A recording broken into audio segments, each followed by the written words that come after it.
about to leave, already packing. Come with me, I'm not really asking. We'll get away to a place where we don't know. About to see the world in action, what we can be, life with no distractions. We'll get away, this is what we waited for.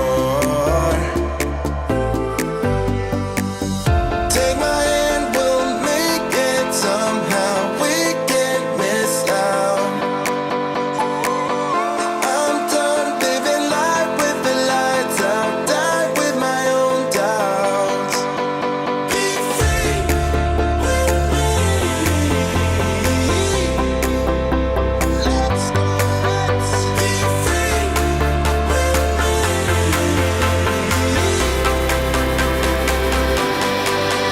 Be free.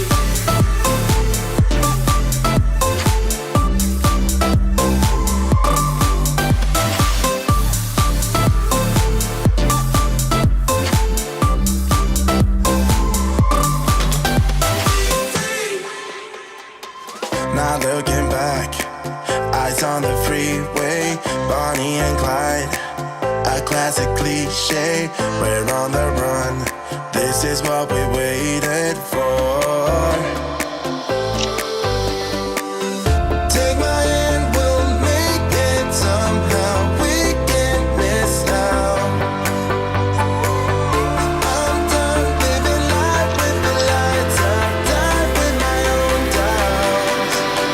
Be free.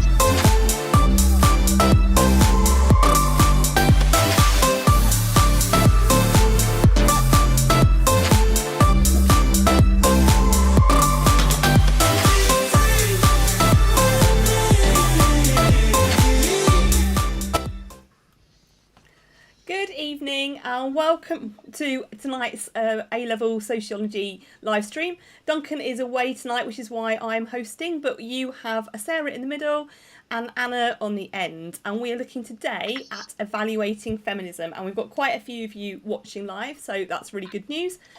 What we would like is, while Sarah and Anna talk you through various activities, for you to be popping your answers in the chat. And if you have any questions that you want answered as well, you are welcome to put them in and we will try and sort those for you too. So actually, I think I might as well just hand over to you, Sarah, because you guys are the experts on this one rather than me. So I will pop us straight onto the PowerPoint. And our first activity... Fantastic. Right, we are starting with a nice little kind of memory retrieval warm-up. So in a moment on the screen, you're going to see 5 key terms that are really important for talking about feminism. And then once we've kind of got warmed up, we're going to move into evaluation skills and looking at how we evaluate feminism to really hit those top marks. So let's have a look, Vicky. Brilliant. So you have got numbers and letters to match up here. And we do, in fact, have the dramatic music giving you the 60 seconds. Let's see what you've got in the chat. You don't have to write it all out, just the letter and the number that you'd like to match up.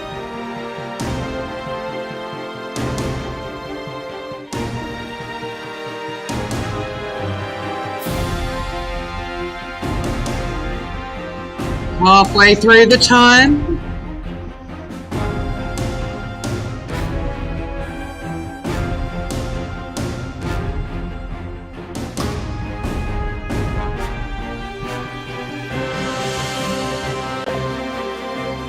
All well done, Miranda. You're first in with a contribution. We've got a suggestion of E5, which is an excellent suggestion. Well done. And then we've got Darwin, There we go. There's our 60 seconds up. We got Arwen with a B3. Well done, Arwen. And then we got Brooke, you've done loads. Fantastic. We've got an A4. Yes. We've got a B3. B3 is a popular one. We've got a C2 from a couple of people. Yes, that works as well. Fantastic. And also, hello to some of our regulars. It's really good to see lots of you. You've been making amazing contributions over the last few weeks. That's brilliant. Miranda there with a B3 as well.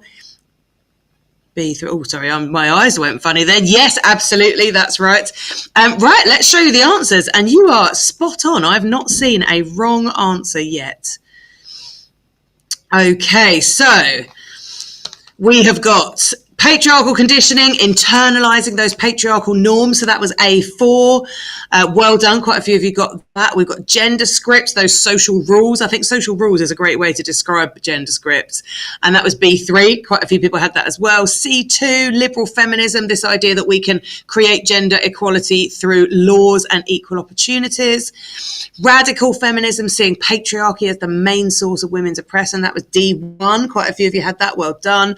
And finally, intersectionality, really good term when you're thinking about that high level evaluation, is how gender actually, we can't really look at it in isolation because it always intersects and combines with class, ethnicity and other inequalities. That was a very positive start, people. So I'm going to hand over to Anna, who's going to do our first evaluative activity. Okay, guys, so we've got a Venn-geance activity, which will turn into a Venn diagram.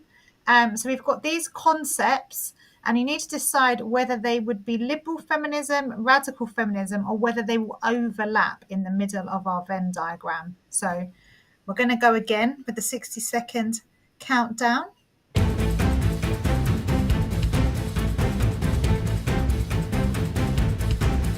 You might want to write LF and put the numbers, and RF and the numbers, and then maybe B for both. Or you could put lib and rad.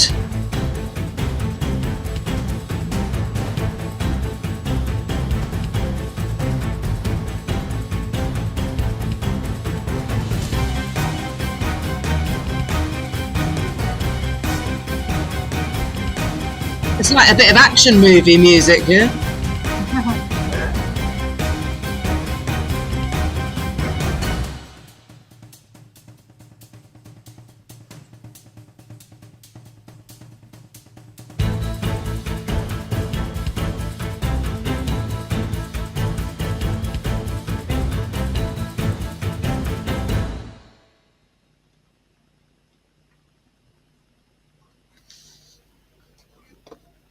Okay, time up. Are you there, Anna? I'm here. Oh, you are. Good. Thought we'd lost you for a minute. Oh, come on, come through. Yeah, I was waiting for the answer, see if anyone had offered me any answers. Right, now they're coming at the bottom. Okay, so Brooke's gone in with liberal on 268. We've got the answers. Okay, yeah, good. We've got that. Hang on a second. Okay, and Arwen, we've got their radical. Gone in with radical for number 1. We've actually got that in the middle. So these are the overlapping ones. They would both agree about the patriarchy and the primary conflict. And then our particularly radical ideas would be that revolutionary change is needed, the personal is political, and political lesbianism. So those are terms and phrases that we would typically associate with radical feminism. And our liberal feminists, again, much more policy focused, actual tangible suggestions for how we can create gender equality with policies and legislation, and also would acknowledge the progress that's been made, probably more than radical feminists would. So well done, guys. Brilliant stuff. Right. This is a bit of a beast of an activity, actually. So we're going to get really stuck in with this evaluation. And it leads really nicely on from that last activity where we're really thinking about the different types of feminism and comparing them. So what we're going to do here is a 5, 4, 3, 2, 1. So there is a huge amount of information being asked of you, and just have a go at as many of these as you can.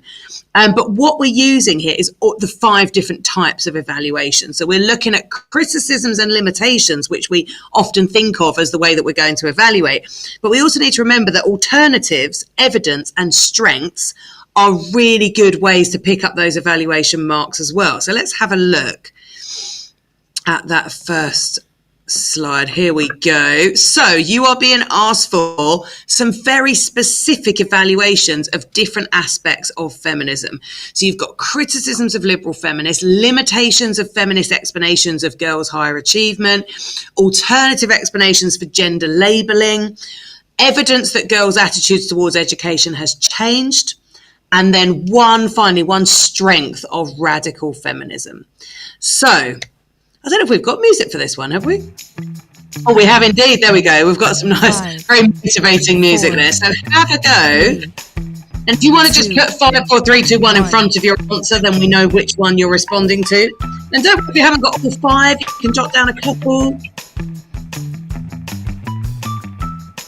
But do get stuck in. This is a really, really good retrieval activity, thinking about those different types of evaluation.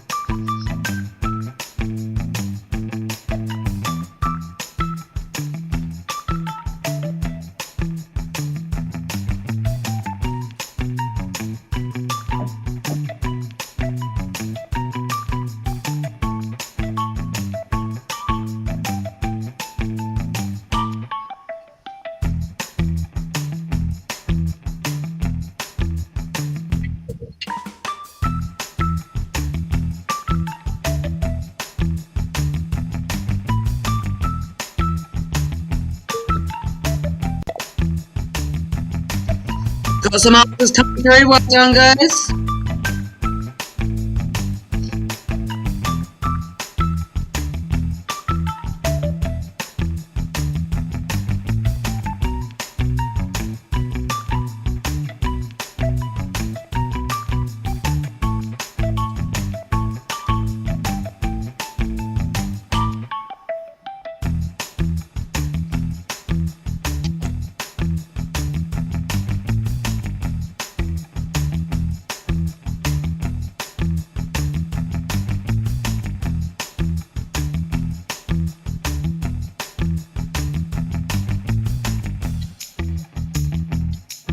Five, 4, 3, 2, 1.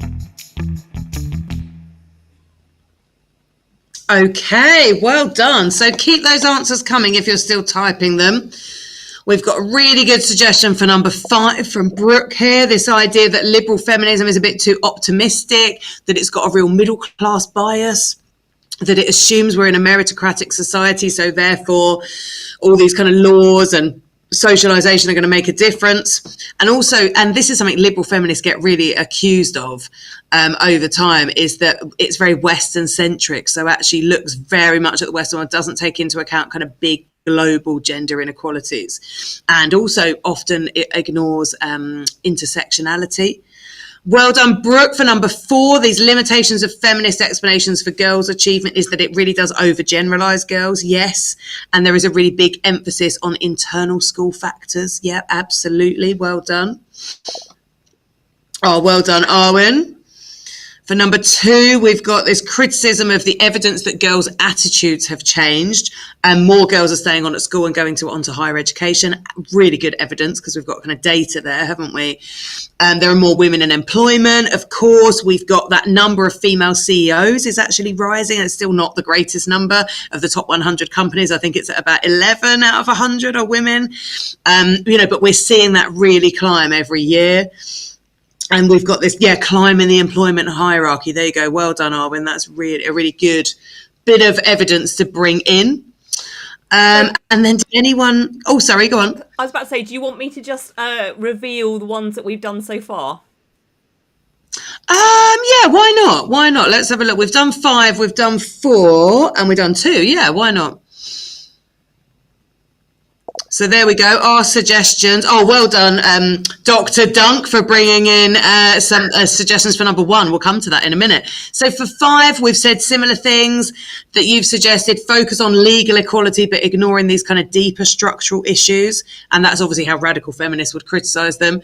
Assuming that all women benefit equally. So again, this kind of lack of recognising intersectionality with class and ethnicity. Ignoring this kind of deeply entrenched institutional sexism that is like so deeply embedded that just bringing in different laws or just sort of updating education isn't necessarily going to tackle that. Liberal feminists see change as something quite gradual, therefore underestimating kind of like how persistent the discrimination is. And if we're just going to make tiny little changes, are we really going to kind of dismantle the sexist structures of society? And this sometimes liberal feminism is criticised for really failing to challenge male dominance other than within the law. For example, kind of workplace culture, liberal feminism doesn't necessarily tackle that head on. So lots and lots of lovely criticism, and you guys brought some really good ones in there. Now, for 4, we were talking about the limitations of these explanations we have for girls doing better in school. So how feminists, how we might sort of talk about the limitation of feminist theories there. So improvements that actually maybe due to boys' underachievement. So it might not be that girls have started to do better. It might just be that boys have had sort of various crises of masculinity and things. It ignores often material factors such as class and poverty, focuses way more on just gender. Not all girls do achieve well. If you look at the social class gap, it's one of the bigger gaps that we look at. And if we assume that gender alone kind of explains these differences, we can't really ignore that. And then also it may overstate what feminists look at is this kind of idea of teacher labelling and teachers' expectations having a big impact. Perhaps it overstates the influence of teachers. Perhaps it's a bit too kind of structural, and it doesn't see that free will of students where they can actually resist and reject their teachers' expectations of them. Good stuff. 3, I don't think anyone had a go at 3, but I think we want to have a look at those answers anyway, because this might be something that is a gap for people that you want to jot down and do some revision on. So there's alternative explanations. I think this is possibly the hardest one in there. Alternative explanations for gender labelling in schools. So one alternative explanation would be a kind of interactionist view. Technically, labelling is an interactionist theory, but it often gets used in a kind of very deterministic way, maybe not how labelling theory was designed to be used. But perhaps teacher expectations are more about social class than gender. So interactionists would be like, well, what's really going on here on this micro level? Peer culture. An alternative explanation would be that pupils' behaviour and aspirations shape teacher perceptions, so kind of the other way round. And also, rather than just looking at gender labelling, perhaps there are other things that influence the pressure that students feel, perhaps, things like curriculum, subject stereotypes, what we're seeing perhaps in textbooks or in the media, that kind of thing. So there are lots of alternative explanations if we don't want to rely solely on gender labelling, or if we want to provide some evaluation maybe at the end of a paragraph. Okay, what have we got for 2? So for 2, our evidence that girls' attitudes to education has changed. And you guys said some, Arwen, you had such a great answer there about kind of, the evidence we've got in terms of staying on at school, going into higher education, going into more senior positions in the workforce.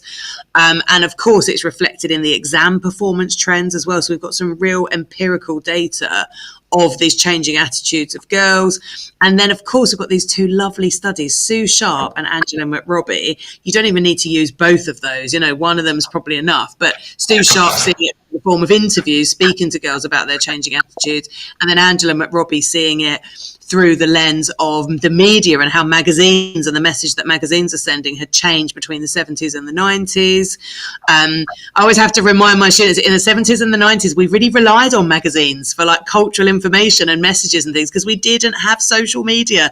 I know that's probably really hard to imagine, but that period of girls' achievement that we're looking at was a very, very different time. The 70s to the 90s, where girls got their kind of messages from. Looked very, very different. And that's a really important part of your evaluation. And finally, Number one, we had a lovely suggestion from Dr. Dunk. Thank you so much. Legal changes have not solved gender inequality. Yeah, so actually we're making these legal tweaks. We're doing this kind of gradual change. Has it really dealt with these sort of structural inequalities? If we look at the gender pay gap, potentially it hasn't. And then we've got, it's a strength of radical feminism, isn't it? Oh, I see. So a strength of radical feminism is that it criticises that aspect of liberal feminism. And also another strength that we've suggested of radical feminism is that it really highlights these kind of big patriarchal structures that control women's lives. And that gives us a bit of a toolkit through which to explain some of the inequalities that we see across the different institutions of society. So that was an absolutely mammoth bit of evaluation there. We saw some really, really good answers, and we're going to follow that with an on balance activity from Anna. Okay, guys. So 2 ways feminism is still relevant to contemporary society. We want evidence that it is relevant and evidence that it is outdated. So any points you can think of, you can add them into the chat. So we want to think about both sides. And you might want to think about your different types of feminism as well. Are there certain strands of feminism that you think are more relevant or less relevant to contemporary society? Get that in the chat as well. Do we have a timer for this one? No, it's just when you think that you've given them enough time. Okay, right, guys, get writing.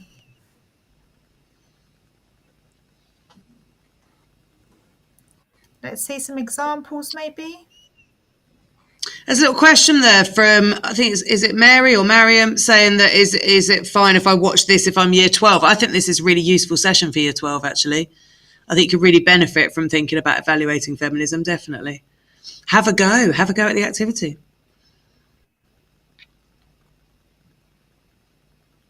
Right, we're still waiting for some answers. Come on, guys. So we're arguing why it's still relevant. How is feminism still relevant to society? Can you think of any contemporary examples from any of your topic areas?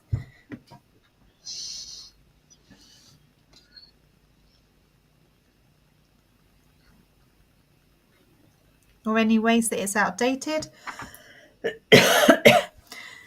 Any examples of that too? Yep, good. Well done, Brooke. So, yep, gender pay gap's a brilliant example that feminism is still relevant, because that is an issue that is persistent and doesn't seem to change.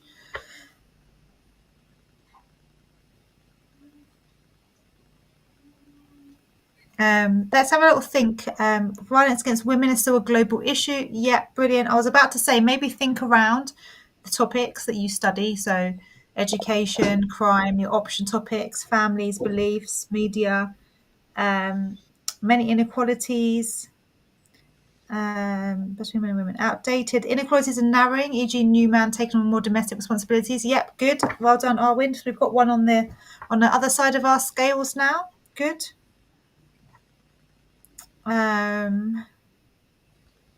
What about a little example from some of our other topic areas?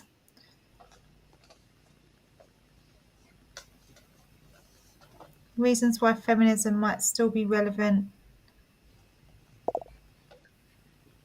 Yeah, women can now access equal opportunities. Should we have a little think about education? Have a little think about the family? Have a little think about the media?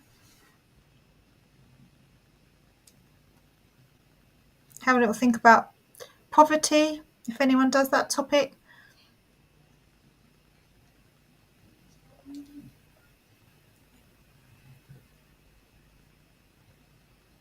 No, we're not getting. Shall I Come show on, guys. Shall I show some suggested answers? Yeah, let's do that. Let's have a look. Yeah.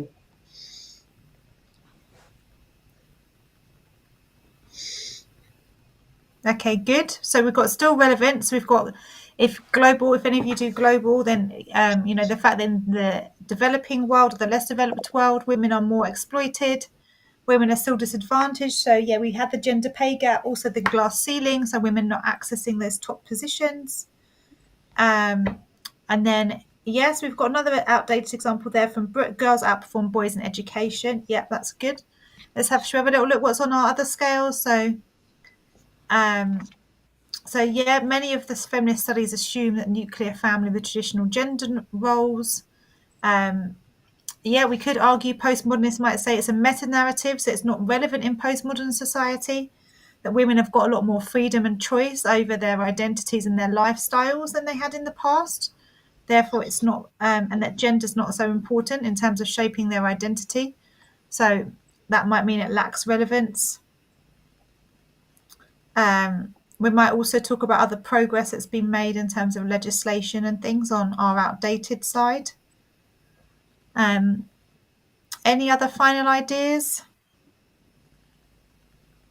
Sarah, you got any other ideas to add? No, I think we've exhausted it. That's really good. Okay, well done, guys.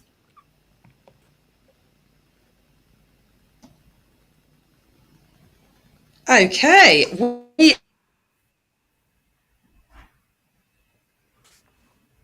Sarah, we seem to have lost you. So we're going to start off. You're going to get 30 seconds. Basically, it's just going to ask you a question, and you've got to come up with or it's going to make a statement, essentially, and you've got to come up with all the evaluations you can. So when you're evaluating, try starting your sentence with however or this ignores, so that you kind of signpost what you're doing. And the first one we are going to look at is feminist argues that the hidden curriculum Oh, that's all right. I'll let you read the question. That the hidden curriculum reinforces gender stereotypes through gendered subject choices and everyday interaction. So we're kind of looking at how we might evaluate this. Remember, you could evaluate it with some evidence. You could evaluate it with an alternative theory, or you can go with your kind of traditional criticisms and limitations. So you've got 30 seconds to get some answers in the chat.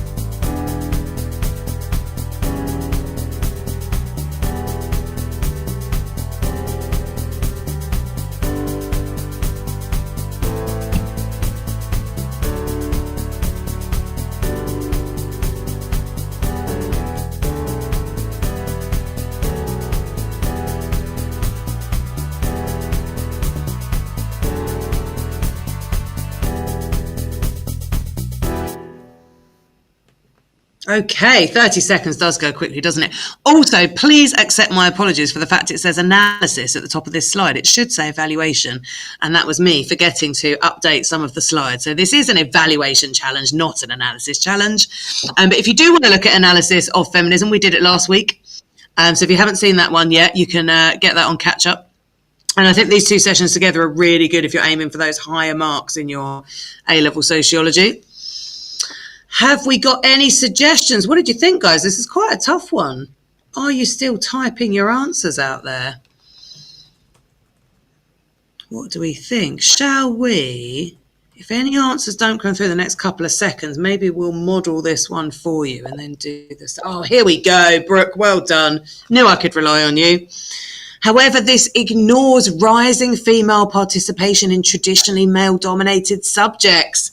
That is brilliant, Brooke. Well done. So the hidden curriculum is arguing that we're reinforcing these gender stereotypes, and it's all kind of a bit of a negative outlook, isn't it? Yet we are seeing a march of progress within male-dominated subjects. For example, computer science has gone from girls being represented by about 9% of computer science students. It's now up, I think, to 12 or maybe 15%. And I have to update it every year for my lesson. And every year I'm like, oh my gosh, there's a couple more percent on there.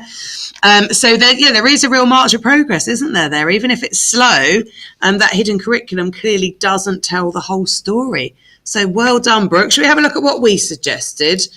So we've said girls now outperform boys. So actually, schools don't simply reinforce patriarchy, do they? If they are empowering girls to be so successful at GCSE and at A-level.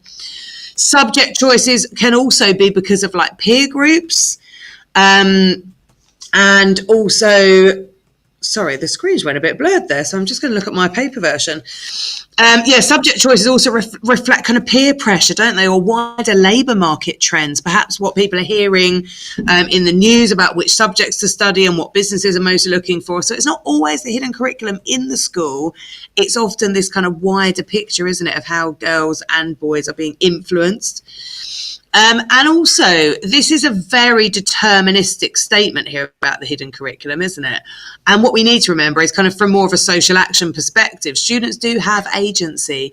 You know, young people today are very well informed about gender stereotypes. Therefore, you know, we need to take into account the fact that there is some free will as well.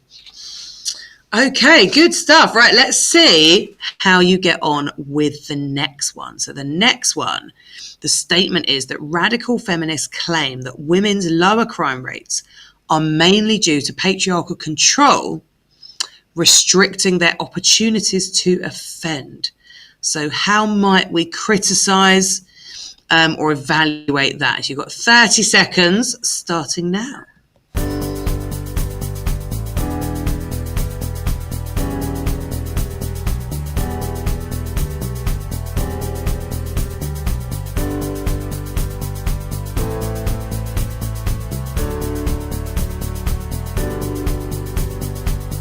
You might want to look at what this argument ignores, perhaps, that we might have to take into account that we may not be able to see in the data.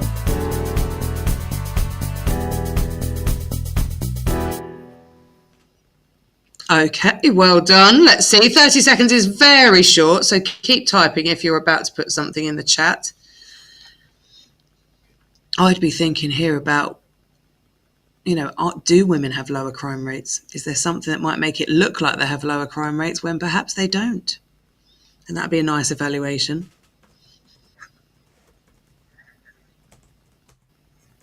And is patriarchal control the same now as it maybe was 100 years ago? Have things changed?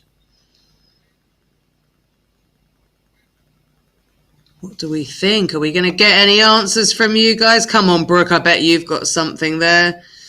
Got some brilliant people on today. Arwen, Mariam, regular people who are always coming on here and really showing off their fantastic sociological knowledge.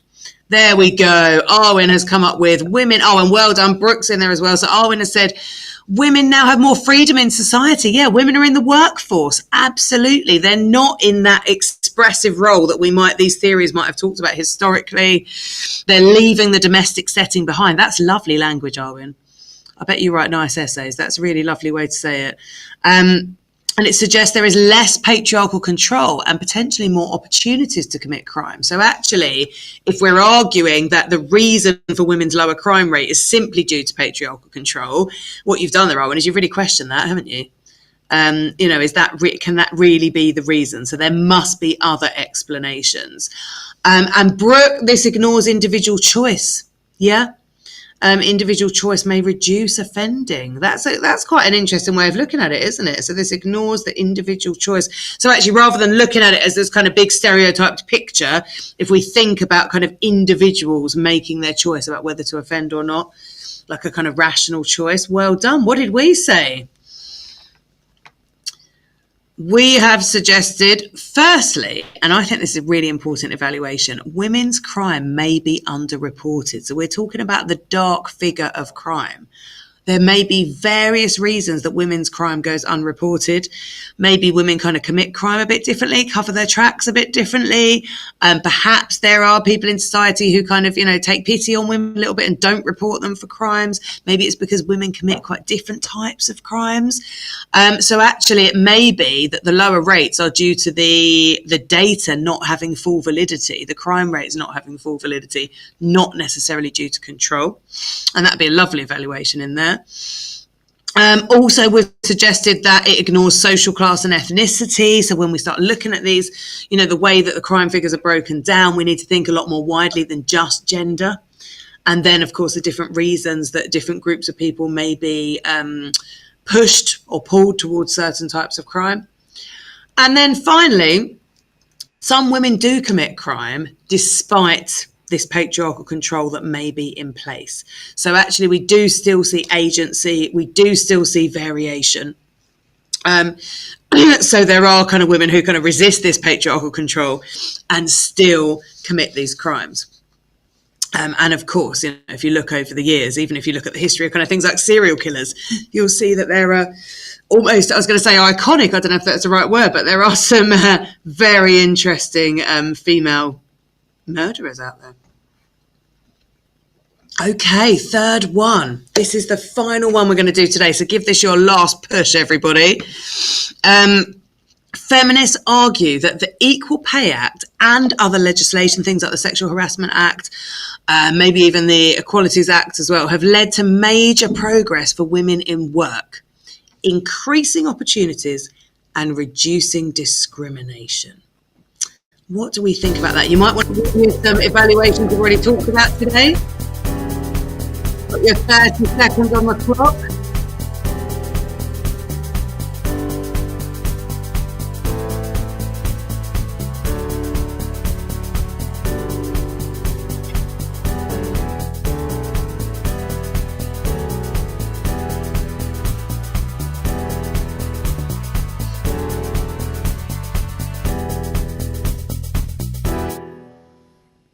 Okay, 30 seconds are up. Now, while you're still typing your answers, Arwen's just put in a really good suggestion for the previous one, the previous question, which is sort of looking at this idea that if there is patriarchal control, then there's financial control. Quite commonly, you know, this idea of, it's quite an old idea now, but it does still happen where women get given an allowance rather than putting all the money together, particularly if they're not working themselves. And that could lead to a kind of necessary kind of utilitarian sort of shoplifting, theft, that kind of thing. So actually that flips the argument, Arwen, really well, in terms that patriarchal control might create some crime. Good stuff. And then we've got a couple of great answers just come in for this one. So the Equal Pay Act and later legislation has led to major progress. How are we going to evaluate that? So Miranda has come in with the glass ceiling effect. Yes, we might have all of this legislation in place, but there is still a glass ceiling. And if you do believe, so you'll know there's also a stained glass ceiling in religious leadership. You know, so we know that actually the legislation has not kind of opened up full equality for women in the workplace. I love that you described it, Miranda, as covert factors. Yeah, they're kind of hidden, aren't they? These kind of hidden structural inequalities, this kind of institutionalized sexism. Arwen has said that it can lead to more opportunities, but it hasn't always had an effect on male attitudes. So men are still discriminatory in the workplace. They maybe control the workplace, that kind of sexual harassment, but also you know, there can be kind of, I mean, an example I actually saw in real life recently is the kind of stuff that goes on the golf course. And, you know, women in the workplace that don't always get invited because it's presumed they don't want to play golf. And then there's a lot of the kind of business deals and, you know, moving on of projects that's happening on that golf course. So it's kind of that sort of boys club, institutionalized mentality, isn't it? So you're absolutely right, Arwen. Well done. And Brooke, yes, I don't think we could finish today without saying this once again. There is a persistent gender pay gap in so many industries. And if we're going to use that kind of celebratory March of Progress idea, we would sound naive, wouldn't we, in our essays? As sociologists, we'd sound very naive if we were saying that this, you know, that this was all sort of a complete march of progress and that we were reducing discrimination, which clearly we're not if there are gender pay gaps. So really good stuff. It ignores the vertical segregation. So that is a nice kind of, if you're thinking about, there's hierarchical segregation, of course, in any workplace, but the vertical segregation, that's really, really interesting point. Well done. Okay, I think we're handing back to Vicki. Fantastic stuff. Excellent. Really, really good activities there. Lots of great explanation from Sarah and Anna. A couple of those activities were massive as well, so they'll be really useful for you to listen back to and get the slides and whatnot. And we had some fantastic contributions.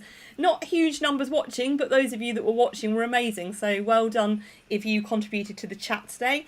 You know, hopefully Sarah and Anna answered anything that you needed to know as well. So, guys, Well do done. you know what Excellent. topic we're doing next week, or? I don't. I know that I'm on next week, but I don't know Okay. the topic. But you might have the schedule. I think a lot of people have seen the schedule online. So Duncan will be back next week, Sarah, and are you back next week, Anna, or is it Craig next No. week? Might be Okay. Craig next week. Probably Craig, I would have thought. Yep. Yeah. But we'll be back next week for some sort of sociological revision, so hopefully we'll see you then.